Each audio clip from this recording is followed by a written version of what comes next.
Here we are for another episode of the Jeff Tate Sports Podcast. Episode 63 here on a really weird Wednesday afternoon for me. I don't know why. It's just been a long day for some reason. Here we are, and what I want to talk about today is a few things to do with college football as well as MLB draft preview, talk about like what the Tigers need to do, some good stuff like that, and also a little quick preview of the PGA Tour resuming. I know golf might be a little boring for some people, but I happen to know that a lot of my listeners are actually golf fans, and I am as well. I don't really plan on doing much Thursday, Friday, Saturday, or Sunday of this week. I am going to be locked in, watching a bunch of golf, love golf, learn a lot from it. I've really adapted the game of golf, become a huge fan of actually going out and golfing. It's how I ideally want to spend my summer afternoons. And watching golf, you learn a lot. So if anyone wants to get into golf, I highly recommend watching a golf tournament. Yes, they're long. Yes, it might sound boring and feel boring to be watching. But right now, what is there to watch? So that is what I plan to do today. Please rate, review, subscribe to the podcast. We're almost at 2,000 downloads, plays, however my podcasting service tracks that, which is awesome. Really like to get that number up a little quicker in terms of it takes a little time to get to those certain milestones, and I'm just grateful for the listeners, and I hope you guys enjoy the weekly content for this. Really quickly, a little quick announcement. I did mention to you guys I'm in the works with my friend Cole in doing a lot for the podcast this upcoming summer. I know it's June. I say this upcoming summer. It's been really summer for me since March because of the coronavirus situation. So Cole and I have some awesome plans for college football and NFL, kind of get you previewed for those seasons. So first up, the NCAA Division I Football Oversight Committee has drafted a 6-week practice plan for schools. And the key word there is drafted. It's not finalized. It is going to be voted on later this month. And if all goes to plan, it looks like teams can begin practicing in July. And that's huge because if you want a college football season to start on time the last few days of August and have a normal college football season, your number one goal is to get these guys practicing, get these guys in the training facilities with their coaches, because right now a lot of teams are actually on campus, but all they can be doing is working out with strength coaches in small groups, weightlifting, no like football activities with coaches. Yes, they can run routes.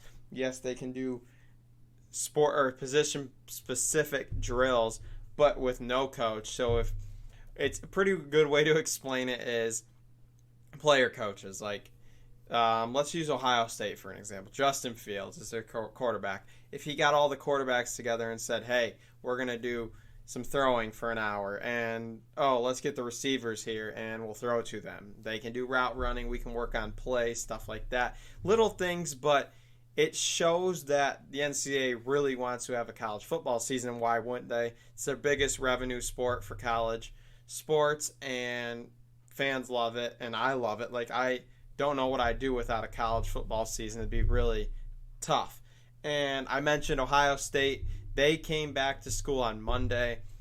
Michigan State men's basketball and football, and a few other women's sports will be coming back next Monday, so June 15th. So that gets Michigan State going with weightlifting, all that good stuff. So the goal would kind of be right now, they want the season to kick off August 29th. And it would essentially be what this 6-week plan would be is on July 13th, you would start, quote, training camp. And in college football, you only have a certain amount of practice days and practice times. Like you in the spring, this is a rough example, can have 15 practices. And the big issue with the coronavirus coming in the middle or the beginning of March was that wiped out most of spring practices.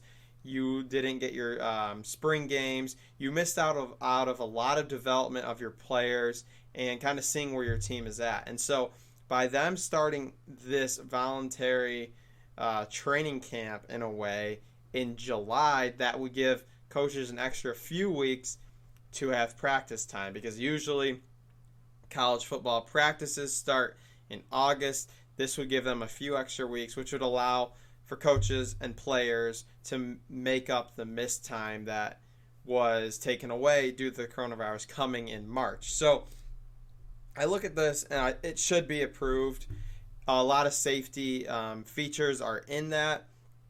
It's how they're wording it is a normal 4-week preseason camp would begin on that July 13th day, and then after 2 additional weeks of enhanced training. This is coming directly from ESPN's Heather Dinich. As players across the country have begun to return to campuses for voluntary workouts, there have already been some positive tests reported. I know Oklahoma State has reported a few positive tests, and you have to, the big thing is you have to find a way to deal with those players that get the test so then they don't spread it. If you can eliminate the one person that has the disease, and eliminate the disease from that person, you hopefully in turn will eliminate the spread of that, which I think is a huge sticking point here. You got to find a way to do that. And I guess what I'm really liking about this is it looks like college football is going to start in the fall on time. Obviously, we don't know for sure. When something like this comes out, it looks like all the Power 5 conferences and the rest of Division I has the same goal to play. And you're going to have to find different policies per school. Like, what if a school won't be in class, but they're going to be online for the fall? But what if this school has normal classes every day? Well, you got to figure out how you do that, because it's a whole crazy issue to deal with, and that's why there's people getting paid a lot of money to do it, and we don't know when a timeline is going to come out. This is a big talking point because this gives you kind of a sense of where the NCAA is at in their decision-making process for this upcoming season, and hopefully that's a good sign.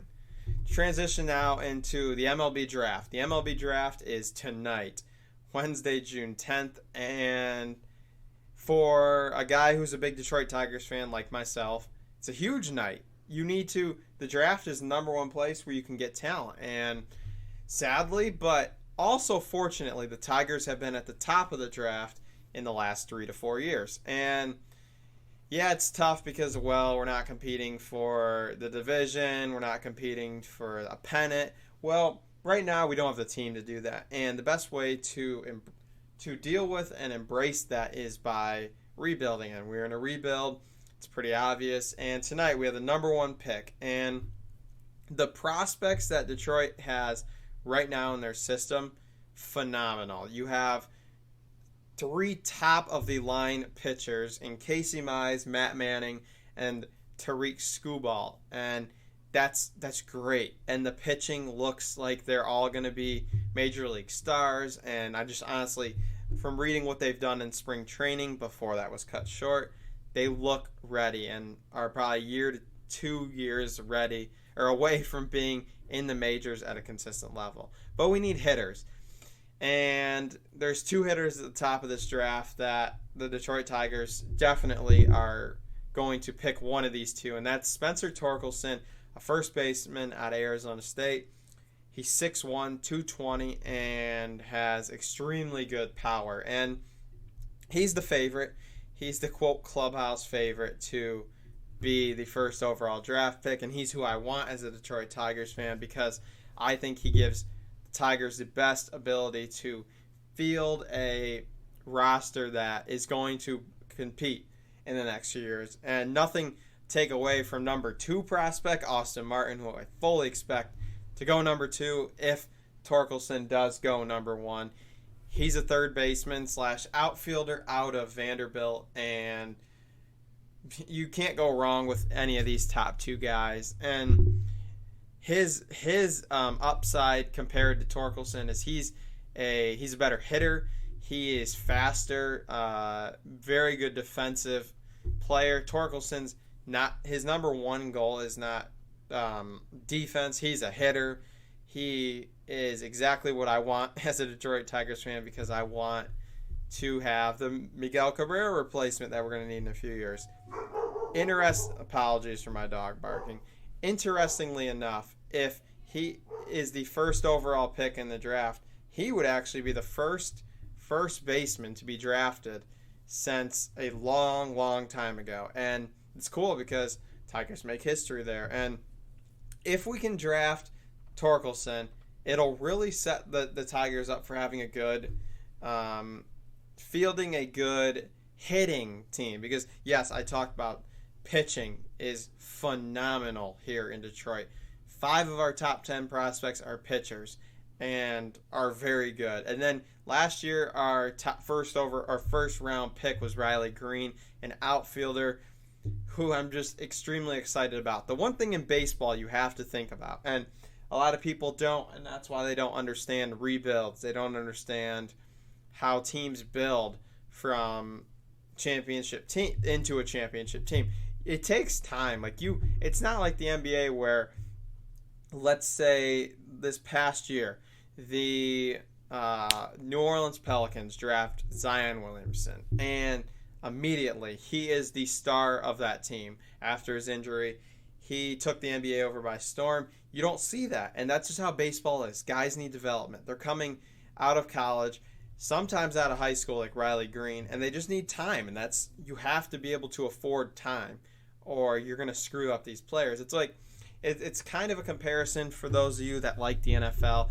When you have a quarterback, and perfect example out of this year's draft, Justin Herbert. Justin Herbert, I don't think is ready to star in the NFL.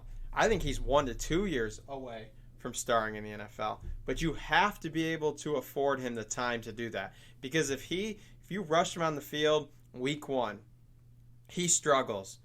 The media gets to him. The media says, wow, waste of a draft pick. This Herbert kid, not ready. Well, you just killed the kid. And you have to be patient. Baseball is the epitome of being patient with these young guys, because when they eventually hit the goal of making it to the majors, they're going to stay there if they've been developed right. And kind of a interesting thing there, because I'm excited. I look at the draft, and it's sad that it got shortened. The draft is usually 40 rounds, but due to the coronavirus and the financial impact of that, we only are going to have a 5-round draft. And tonight kicks off the draft with the first round. Then you have 4 rounds tomorrow night, and then you're done. That's the draft. And yes, a lot of these guys that are prospects will be picked up, because, I mean, it's stupid if they're not. You have to be able to, field a prospect bulk. You have to be able to have a farm system that's full of talent. And by doing that, you're going to see a lot of players be signed in the next few days after the draft, kind of get them prepared for hopefully a baseball season this year. If we don't have one this season, the next year.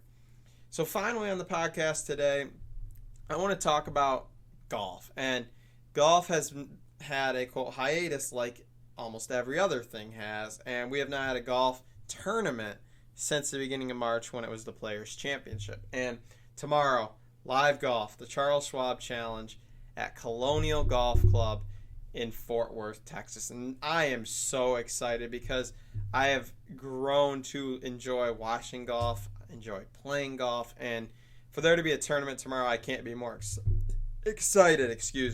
I will be watching all weekend. And the favorite of the tournament is Rory McIlroy. He's the number 1 golfer, but it is jam-packed with talent. Dustin Johnson, JT Thomas. I keep calling him JT. I keep calling these guys by their nickname. I'm sorry. Justin Thomas, Dustin Johnson, Xander Schauffele, Rory McIlroy, Brooks Koepka, Jason Day, John Rahm. The field is packed. It will be an awesome golf tournament. I hope Justin Thomas or Brooks Koepka win, because they're my guys. But obviously, I don't know. There's so many golfers. Golf is unpredictable. It depends how you play one day to the other in terms of how well you do on a 4-day tournament. So I'm excited, and you guys should be as well. Just that sports look like they're coming back. I know it's taken some time. I know that's how it's going to be for a little bit, but NBA is less than a month and a half away from coming back, as well as many other sports. Hopefully Major League Baseball and the Players Association get their act together and agree to a deal, because we need baseball, and baseball could have already been playing right now, but that's just not the reality of it. So this will wrap up episode 63 of the Jeff Tate Sports Podcast. I look forward to seeing you guys Friday for another episode. While you're at it, please rate, review, subscribe to the podcast, and I will see you Friday for episode 64.